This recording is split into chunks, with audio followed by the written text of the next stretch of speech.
The moment you start quote unquote trying, something important has already taken place. Not externally, but internally. What happens internally is this. By trying, you've actually moved out of the manifesting state, often without even realizing it. Trying can sound productive, responsible, even effortful. But in manifestation, trying is not neutral. Trying signals that something isn't settled because you don't try to do things that already feel done. You don't try to receive what you assume is already yours.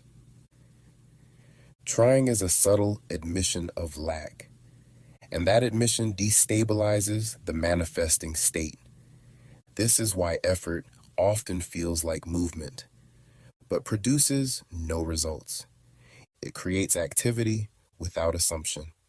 Notice, whenever you're trying, you're monitoring, you're checking how you feel.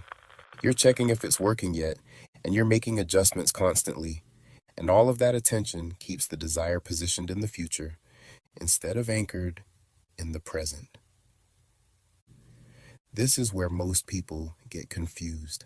They think effort equals commitment, but commitment does not require strain. It requires consistency. Remember, trying introduces tension, and tension is interpreted by the nervous system as uncertainty. Uncertainty prevents the manifesting state from fully settling in. This is why people feel exhausted by manifestation. They're not failing, they're overengaging. They're trying to maintain a state instead of allowing it to stabilize. When something is truly assumed, behavior simplifies. You do less, not more. You stop rehearsing. You stop convincing. You stop emotionally managing the outcome. The manifesting state is truly and internally quiet.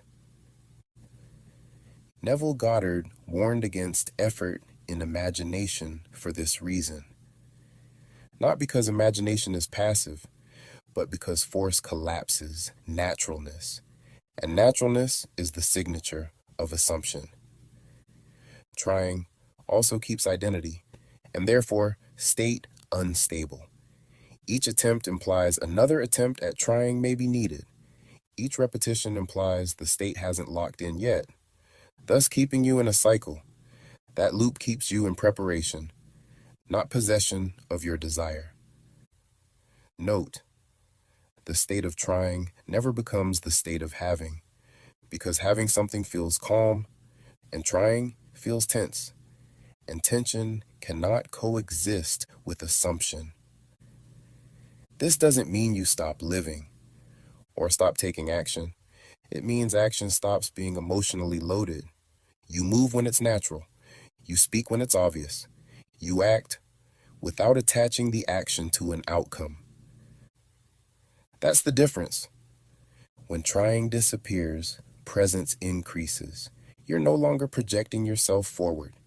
You're here, and being here is what allows the manifesting state to stabilize. Manifestation does not require effort. It actually requires allowing effort to fall away. Because the moment the state feels natural, reality has already received the signal. And from that point on, the outcome is not being created, it's catching up. Subscribe and enter your manifesting state.